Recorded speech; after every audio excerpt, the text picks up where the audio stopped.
పవిత్రాత్మస్వరూపులకు ప్రియాత్మ బంధువులారా, శ్రీ ఉపనిషద్ భాష్యము ప్రశ్నోపనిషత్తు చతుర్థ ప్రశ్న. ఇంతవరకు కూడా ప్రశ్నోపనిషత్తులో మనం తెలుసుకుంటూ వస్తూ ఉన్నాం. నిన్నను కూడా తెలుసుకున్నాం. ఈ యొక్క ఆత్మస్వరూపం ఎలాంటిది అంటే నిర్మలమైనటువంటిది, నిత్య శుద్ధ బుద్ధ ముక్త స్వరూపమైనటువంటిది, సచ్చిదానంద స్వరూపమైనటువంటిది, త్రిగుణాతీతమైనటువంటిది, ప్రకృతి పురుష వివేకము వలన మనం తెలుసుకోదగినటువంటిది అన్నటువంటి ఈ యొక్క తత్వాన్ని చక్కగా ఎవరు గ్రాహ్యం చేసుకుందరో, ఎవరు అవగాహన చేసుకుందరో, ఎవరి బుద్ధిలో ఈ నిశ్చయమగునో వారే పరమపదము అంటే ఉత్కృష్టమైనటువంటి స్థానమును తెలుసుకున్నవారొగుదురు, వారే కైవల్యమును పొందినవారొగుదురు, వారినే జీవన్ముక్తులందరూ, వారినే విదేహముక్తులందరూ. ఈ ప్రకారముగా అనేకమైనటువంటి రీతులుగా వ్యవహరించెదరు ఆ యొక్క అంతిమ పరాకాష్ఠ స్థితిని. అందుచేత మరి ఇటువంటి స్థితి మనకి కలగాలంటే ఈ ఉపనిషత్ శ్రవణానికి పూర్వమే మనకి కొంత వైరాగ్యము, కొంత విచారణ విజ్ఞానానికి తగినటువంటి అంతఃకరణ పారిశుద్ధ్యమైనటువంటి బుద్ధి ఇవన్నీ కూడా ఉండాలి. ఎవరికైతే సాధన చతుష్టయ సంపత్తి చక్కగా ఉంటుందో అటువంటి వానికి ఈ అక్షర స్వరూపమైనటువంటి పరబ్రహ్మతత్వము సులభముగా అవగాహన అయి అనుభవాన్ని పొందడానికి సామర్థ్యం కలుగుతున్నదన్నమాట. అందుకని సాధన చతుష్టయ సంపత్తి అవసరం. తరువాత శాస్త్రమునందు విశ్వాసము, గురువునందు విశ్వాసము, ఈ రెండు ఉండాలన్నమాట. మొట్టమొదట శాస్త్రస్య గురువాక్యస్య సత్యబుద్ధ్యా అవధారణం సా శ్రద్ధా కథితా సద్భిః యయా వస్తూపలభ్యతే. శాస్త్రవాక్యమునందు గురువాక్యమునందు ముమ్మాటికి నిజము అన్నటువంటి ఏ యొక్క విశ్వాసం ఉన్నదో దానినే శ్రద్ధ అంటారన్నమాట. శ్రద్ధావాన్ లభతే జ్ఞానమని శాస్త్రం కూడా చెప్పింది. శ్రద్ధ ఎవనుకుంటుందో వానికే జ్ఞానం కలుగుతుందని చెప్పారన్నమాట. అశ్రద్ధ పరమం పాపం అని చెప్పింది. అశ్రద్ధ కలవానికి పాపము. అశ్రద్ధ అంటే విశ్వాసము లేకపోవడం, శ్రద్ధ అంటే విశ్వాసము కలిగి ఉండడం. అయితే ముఖ్యముగా విశ్వాసము మానవుని ఊర్ధ్వలోకమును గొనిపోవని శాస్త్రం కూడా మహాత్ములు కూడా చెప్తూ ఉన్నారు. అందుకని మనము ఏ పని చేసినా దాని యందు విశ్వాసం ఉండి చేస్తే ఆ పని శీఘ్రముగా మనకి ప్రాప్తమవుతుందన్నమాట. సులభముగా చేయడానికి వీలు పడుతుంది. అలాగనే ఆధ్యాత్మిక సిద్ధాంతమైనటువంటి విజ్ఞానం పొందడాలనుకున్నా ఈ యొక్క విశ్వాసం మనకి చాలా అవసరం. ఇది ఎప్పుడైతే ఉన్నదో అతనికి సాధనలు చేయాలన్నటువంటి కుతూహలం అతనికి ఉంటుందన్నమాట. శాస్త్రం చెప్పింది, ఏ విద్యకైనా గురువు లేకుంటే నా విద్య పట్టుపడదు, కావునను అభ్యాసికి గురు శిక్ష కావలయు నారాయణం.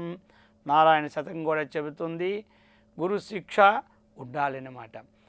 వేమన శతకం కూడా చెబుతుంది, గురువు లేక గురుతెట్లు గలుగురా, అజునికైన వాణ్ణి అబ్బకైన తాళపు చెవిలేక తలుపెట్లు ఊడురా విశ్వదాభిరామ వినురవేమ అన్నారు. అందుకని గురువు లేకుండా, గురుతు అంటే ఆ లక్ష్యాన్ని ఛేదించడం మన వలన సాధ్యము కాదు. అంటే చెలుస్తూ ఉంటున్నా ఆ యొక్క సూక్ష్మ విషయాన్ని అవగాహన చేసుకోవాలి అంటే తేలిక మార్గంగా ఈ విషయ అవగాహనైన అనుభవజ్ఞులు చెప్పినప్పుడు మనకి శీఘ్రంగా పట్టుపడుతుంది. అందుకే లోకములో కూడా ఒక పెద్ద పెద్ద పనులు ఉన్నాయంటే, ఒక ఫ్యాక్టరీలో మంచి ఇంజనీర్ పనులు ఉన్నాయంటే అలా ఏమీ చదువుకోకుండా ట్రైనింగ్ లేకుండా వెళ్ళే వాళ్ళకి ఇస్తారా? ఇవ్వరు కదా.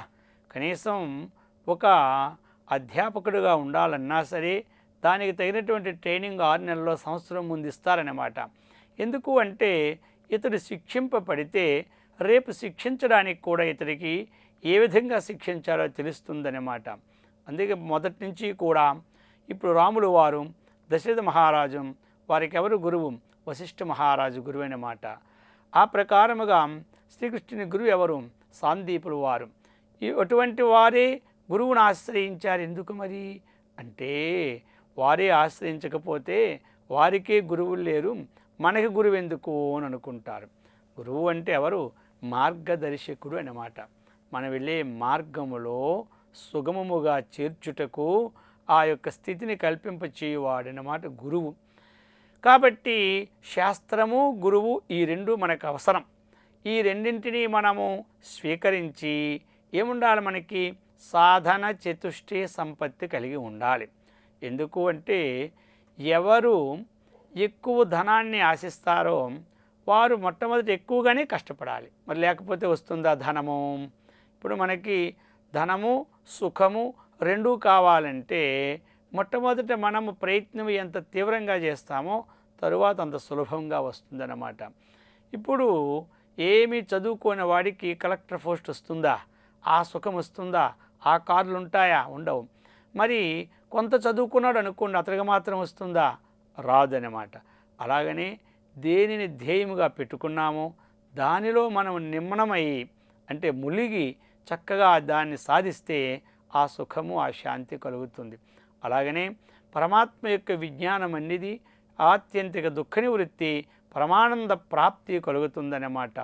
మరి మనకి కలిగినటువంటివి ఒక కలెక్టర్ పని చేసామనుకోండి, ఆ విధంగానే ఒక మినిస్ట్రీ పని చేసామనుకోండి, దేశానికి ఒక ప్రధానమంత్రి అయ్యామనుకోండి, అయితే మరి ఆ సమయంలో వారికి కూడా కలిగే సుఖం ఎంతండి? ఇంద్రియానికి విషయానికి ఎంతవరకు సంబంధం ఉంటుందో అంతవరకే సుఖము. కానీ ఏమి దీనినే క్షణిక సుఖం అన్నారన్నమాట. ఈ విధముగా ఉండకూడదు. మనము ఆధ్యాత్మిక విజ్ఞానములో శాశ్వతమైన సుఖము, సామాన్యమైనటువంటి క్షణిక సుఖము కోసమే రాత్రి పగలు కష్టపడి మనం దాని ప్రయత్నం చేస్తున్నాము కదా. ఆ ప్రకారముగా ఆత్యంతిక దుఃఖ నివృత్తి పరమానంద ప్రాప్తి ఉత్కృష్టమైనటువంటి సుఖం పొందాలంటే ఎంత కష్టపడాలి? ఆ కష్టపడడానికి ఏమైనా ఖర్చు అంటే ఖర్చు కాదు. ఇంద్రియములను నిగ్రహించుకుంటూ జితేంద్రుడి ఎవడు సాధన చతుష్టయ సంపత్తిని చక్కగా శీలిస్తాడో అటువంటి వాడికి చక్కగా ఆత్మానాత్మీక జ్ఞానం ఉదయమై ఆత్మ సామ్రాజ్యమును తాను పొందుతాడన్నమాట. సాధన వలంటెన్ని 4: 1 నిత్యానిత్య వస్తు వివేకము, 2 ఇహాముత్ర ఫలభోగ విరాగము, 3 శమాధి షట్క సంపత్తి, 4వది ముముక్షుత్వము అన్నారు. ఈ 4 ఉండాలన్నమాట. ఆత్మతత్వజ్ఞాని కావాలంటే ఈ 4 ఉండాలి. వీటినే సాధన చతుష్టయ సంపత్తి అంటారన్నమాట. ఏది నిత్యము ఏది అనిత్యము అన్నటువంటిదే నిత్యానిత్య వస్తు వివేకము అనేది. బ్రహ్మ సత్యం జగన్మిథ్య.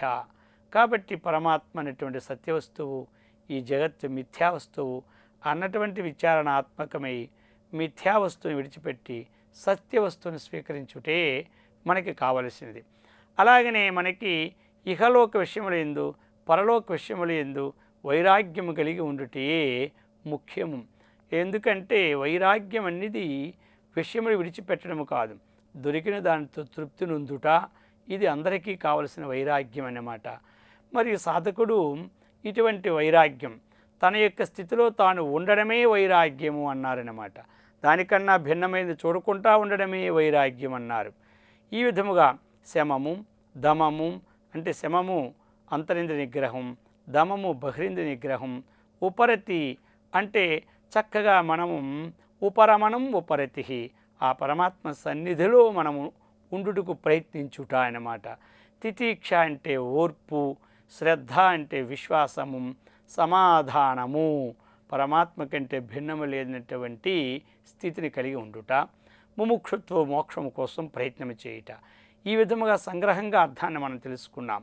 ఈ సాధన చతుష్టయ సంపత్తి కలిగిన వారు ఆ అక్షర పరబ్రహ్మ స్వరూపాన్ని చక్కగా తెలుసుకుంటారని చెబుతూ విజ్ఞానాత్మా సహవేదైశ్చ సర్వైః ప్రాణాభూతాని సంప్రతిష్టంతే యత్ర తదక్షరం వేదయతే ఎస్తు సౌమ్యాం స సర్వజ్ఞం సర్వమేవావిశేతేతి.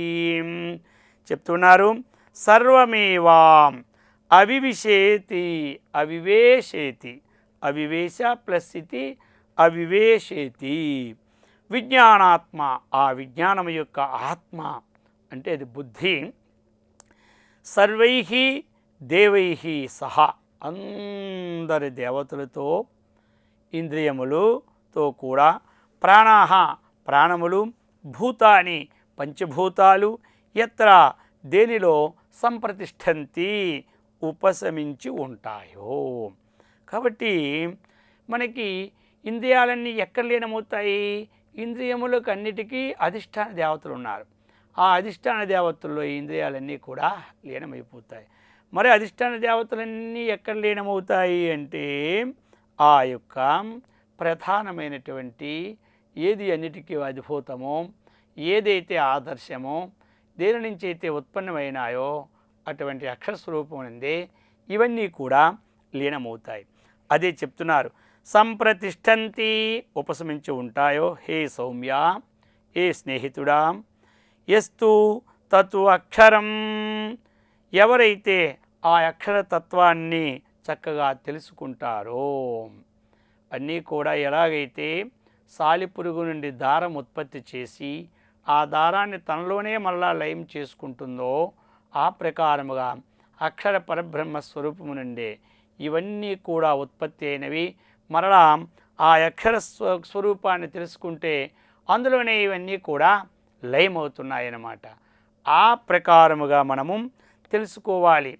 ఎక్కడి నుంచి అయితే మనము వస్తూ ఉన్నామో, ఎలా అంటే ఆకాశాత్ పతితం తోయం యదా గచ్చతి సాగరం సర్వదేవ నమస్కారః కేశవం ప్రతి గచ్చతి.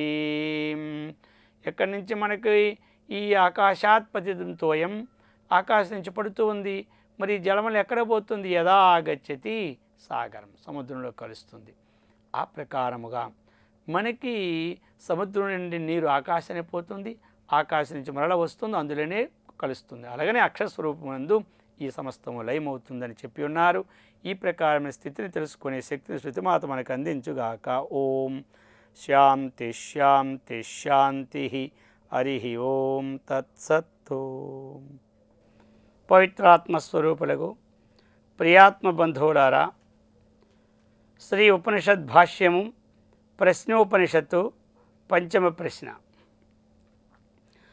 అదహైనం శేభ్య సత్యకామః పప్రచ్చాం సయోహ వై తద్భగవన్ మనుష్యేషు ప్రాయేనాంతమోంకారమభిధ్యాయీత కథమం వావ స తేన లోకం జయతీతి. అదహైనం శేభ్య సత్యకామః పప్రచ్చాం సయోహ వై తద్భగవన్ మనుష్యేషు ప్రాయేన అంతః ఓంకారమభిధ్యాయీతాం కథమం వావ సహ తేన లోకం జయతీతి. ఇంతవరకు కూడా ప్రశ్నోపనిషత్తులో 4 ప్రశ్నలను పిప్పలాద మహర్షి నలుగురికి ఉపదేశించారు. ఇక ఇప్పుడు శైభ్య అన్నటువంటి శివపుత్రుడైనటువంటి సత్యకాముడు ఆ యొక్క పిప్పలాద మహర్షిని ఆశ్రయించి ఆయన సమీపానికి వెళ్ళి విధివత్తు సాష్టాంగ దండ ప్రణామములు ఆచరించి అతనినేమో అడుగుతూ ఉన్నారు. భగవన్ దేవా, మనుష్యేషు సహా యః ప్రాయేణ అంతం తత్ ఓంకారం అభిధ్యాయతి. ఇప్పుడు అడుగుతూ ఉన్నారు, హే దేవా, ఈ మానవలోకములో మనుష్యులలో ఎవరు మరణం వరకు ఆ ఓంకారాన్ని చక్కగా ధ్యానిస్తాడో అతడు దాని చేత కథమం లోకం జయతి, ఏ లోకాన్ని పొందుతాడు అనే విషయాన్ని అడుగుతూ ఉన్నారు. ఏమనగా శివపుత్రుడైనటువంటి సత్యకాముడు అన్నటువంటి ఆ యొక్క జిజ్ఞాసువు ముముక్షువు పిప్పలాది మహర్షిని ఆశ్రయించి, హే దేవా, ఈ యొక్క మనుష్యులలో అంతకాల పర్యంతం ఈ ఓంకారాన్ని ఎవడైతే ధ్యానిస్తూ ఉన్నాడో అతడు ఏ లోకాన్ని పొందుతాడు అన్నటువంటి విషయాన్ని అడిగారు. ఆ విషయాన్నే భాష్యకారులు కూడా ప్రస్తావన చేస్తూ ఉన్నారు. అతః ఏనం శైభ్య సత్యకామ పప్రచ్చ అత ఇదానీం పరాపరబ్రహ్మప్రాప్తి సాధనత్వేన ఓంకారస్య ఉపాసన విదిత్సయా ప్రశ్న ఆరభ్యతే. కాబట్టి ఇప్పుడు ఇదానీం అనగా ఇప్పుడు పరబ్రహ్మప్రాప్తి, అపరబ్రహ్మప్రాప్తి, పరాపరబ్రహ్మప్రాప్తి సాధనత్వేన ఓంకారస్య ఉపాసన, ఓంకారము యొక్క ఉపాసనను తెలుసుకొనుటకు ప్రశ్న ఆరంభింపబడుచున్నది. సహా యహ కశ్చిత్ వై భగవన్ మనుష్యేషు అంటే మనుష్యానాం మధ్యే తత్ అద్భుతం ఇవ ప్రాయేణాంతం అంటే యావజ్జీవం ఇత్యేతత్ ఓంకారం అభిధ్యాయేత. యావజ్జీవం అన్నప్పుడు జీవించి ఉన్నప్పుడు ఆ చివరి వరకును ఎవరైతే ఓంకారాన్ని చక్కగా చింతిస్తూ ఉన్నారో బాహ్య విషయేభ్య ఉపసంహృతకరణ, బాహ్య విషయముల నుండి అంతఃకరణాన్ని తన వైపు మరల్చుకొని సమాహిత చిత్తం, సమాహిత చిత్తం, సమాహితం అంటే ఇంద్రియములు విషయములతో సంబంధపడకుండా ఆ యొక్క మనస్సు ఇంద్రియ సంబంధ విషయములలో లీనము కాకుండా ఉండడం అన్నమాట. భక్త్యా ఆవేశిత బ్రహ్మాభావే, భక్తి ద్వారా ఆవేశించినటువంటి బ్రహ్మాభావే, బ్రహ్మమునకు మనం తెలుసుకోవడానికి భావస్వరూపమైనటువంటి భావించదగినటువంటిది ఓంకార ఆత్మప్రత్యయ సంతాన అవిచ్ఛేద భిన్న జాతీయ ప్రత్యాంతరాఖిలీకృత. అటువంటిది ఆత్మప్రత్యయమం అంటే ఆత్మజ్ఞానము, సంతాన అవిచ్ఛేద ఈ ఆత్మజ్ఞానము యొక్క అనగా అహం బ్రహ్మాస్మి బ్రహ్మైవాహమస్మి అన్నటువంటి వృత్తి, అటువంటి సంతాన అవచ్ఛేద ఆ వృత్తి నిరంతరము కొనసాగటం, భిన్న జాతీయ ప్రత్యాంతర అఖిలీకృత దానికి భిన్నమైనటువంటి ఈ యొక్క విశిష్టమైనటువంటి ప్రాపంచిక ప్రవృత్తి అనేటువంటి వృత్తి నివారణ నిర్మూలనం అయినప్పుడు చెప్తున్నారు. ఇప్పుడు నిర్యాత దీపశిఖా సమయ సమహ కాబట్టి నిర్వాత, నిర్వాత వాత అంటే గాలి, నిర్వాత అంటే గాలి లేని తావునించబడినటువంటి దీపము ఏ విధంగా ప్రజ్వలిస్తూ ఉంటూ ఉన్నదో ఆ ప్రకారముగా అభిధ్యాన శబ్దార్థ ఇకను చెప్తూ ఉన్నారు. మరి ఈ విధముగా ఇటువంటి ఓంకారం ఆ పరబ్రహ్మవాచకమని చక్కగా తెలుసుకొని దాని ఉపాసన చేయుటకు ప్రారంభించినప్పుడు దానికి ముందు ఉండవలసినటువంటి గుణగణాలను ఒకసారి ప్రదర్శిస్తూ ఉన్నారు.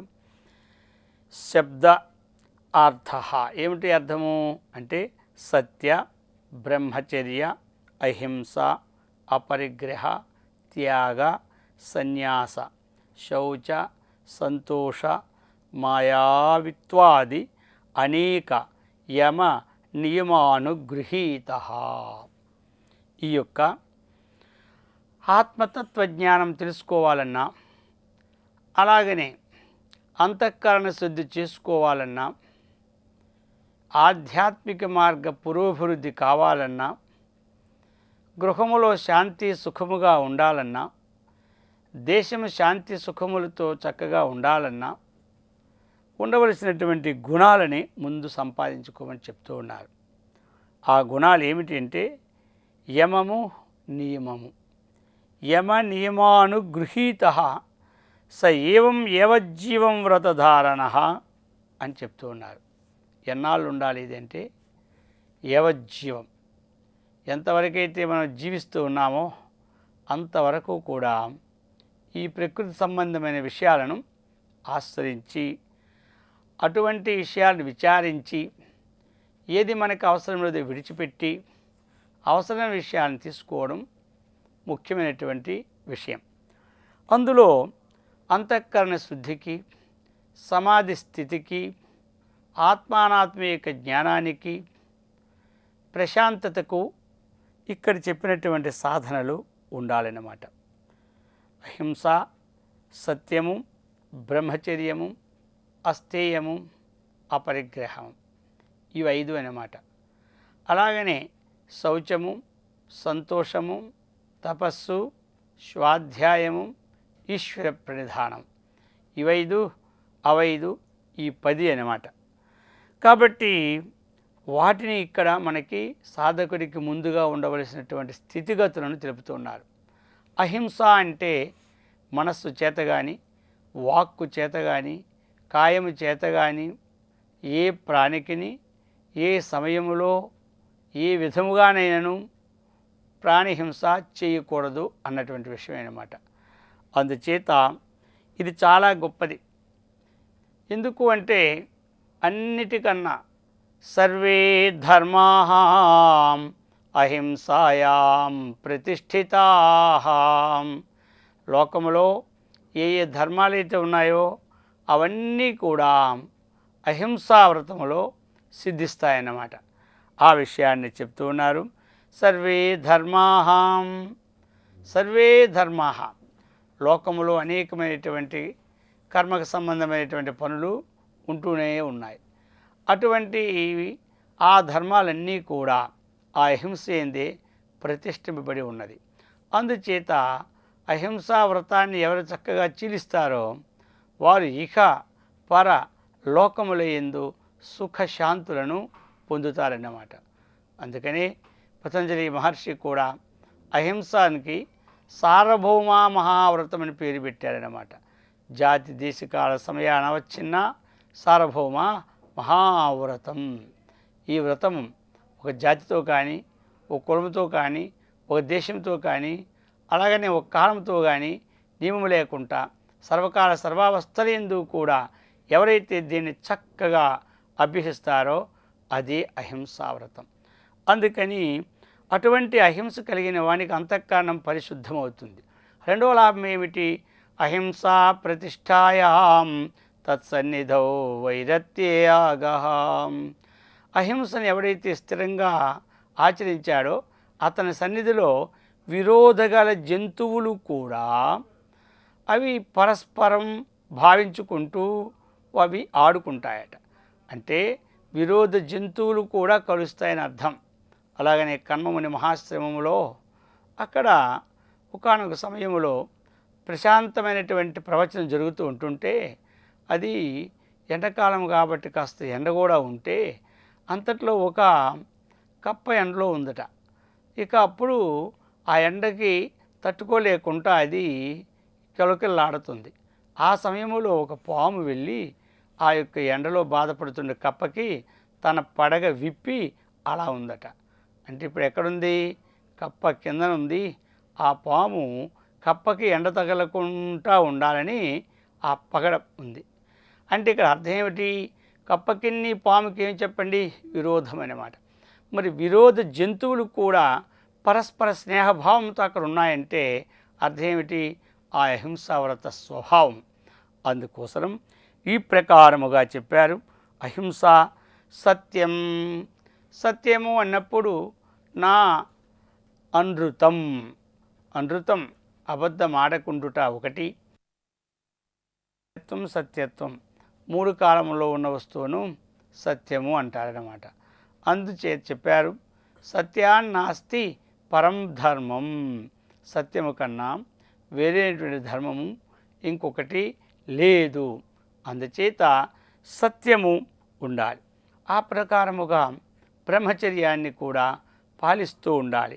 ఇటువంటి విశేషణములతో కూడినటువంటి వానికే జ్ఞానం కలుగుతుందని శృతి చెప్తుంది.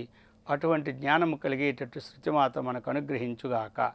ఓం శాంతి శాంతి శాంతి. హరి ఓం తత్సత్.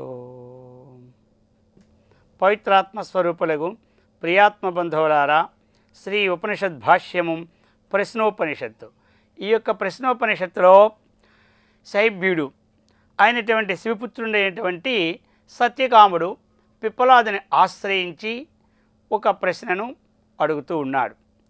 అది ఏమిటనగా, అదహైనం శైబ్య సత్యకామపప్రచ్చాం సయోహ వై తద్భగవన్ మనుష్యేషు ప్రాయణాంతమోంకారమభిధ్యాయీతాం కథమం వావ సత్యాయ సా తేన లోకం జయతీతి అని అడిగారు.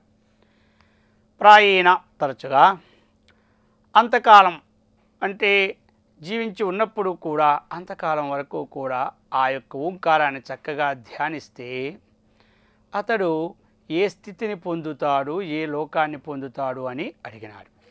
ఆ ప్రకారముగా అడిగితే అతనికి చెప్తున్నారు, తస్మై సహోవాచాం ఏతద్వై సత్యకామాం పరంచాపరం చ బ్రహ్మాం యదోంకారః తస్మాత్తు విద్వానేతేనైవాం ఆయతనాం ఏకతరమస్వాన్వేతి. చెప్తున్నారు, తస్మై సహోవాచం ఏతత్ వై సత్యకామాం పరంచ అపరంచ బ్రహ్మాం యదోంకారః తస్మాద్విద్వానేతేనైవాం ఆయతనేనాం ఏకతరం అన్వేతి. హే సత్యకామ అని అడిగినటువంటి ఆ సత్యకాముని కొరకు పిప్పలాద మహర్షి ఈ విధంగా చెప్తూ ఉన్నారు. హే సత్యకామ, అతని పేరే సత్యకాముడు. సత్యం అంటే త్రికాల బాధ్యత్వం, సత్యత్వం. మూడు కాలములలో నాశరహితమైనటువంటి ఏ వస్తువు అయితే ఉందో ఆ వస్తువుని ఆకాంక్షించేవాడే సత్యకాముడు. కాబట్టి అటువంటి హే సత్యకామ, ఏ తత్వై నీవు అడిగినటువంటిది పరంచ అపరంచ బ్రహ్మం, పరబ్రహ్మము అపరిబ్రహ్మము, పరము అపరం. అపరబ్రహ్మము ప్రకృతి, పరబ్రహ్మము ప్రకృతికి భిన్నమైనటువంటి చైతన్యము.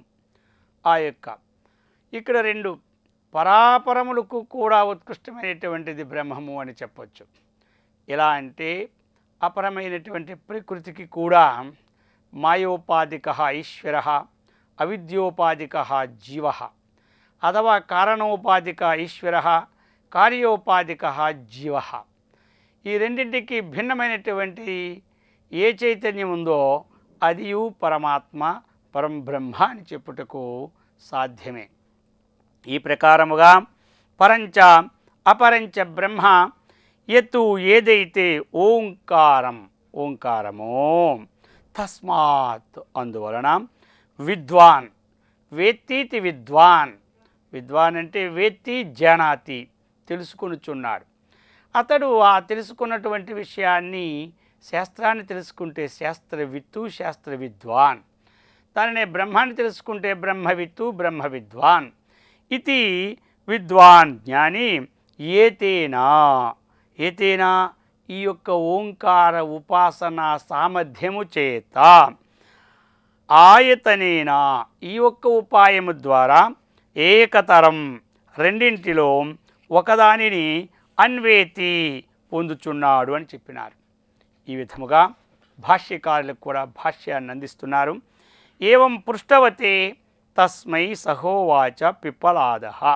ఏవం ఈ ప్రకారముగా ఆ యొక్క సత్యకాముడు అడుగుతూ ఉండగా పిప్పలాద మహర్షి చెప్తూ ఉన్నారు, ఏతద్ బ్రహ్మ పరంచ అపరంచ. బ్రహ్మపరం అది సత్యం, అక్షరం, పురుషాఖ్యం చెప్తున్నారు ఇక్కడ. బ్రహ్మపరం, పరంబ్రహ్మ ఏమిటది?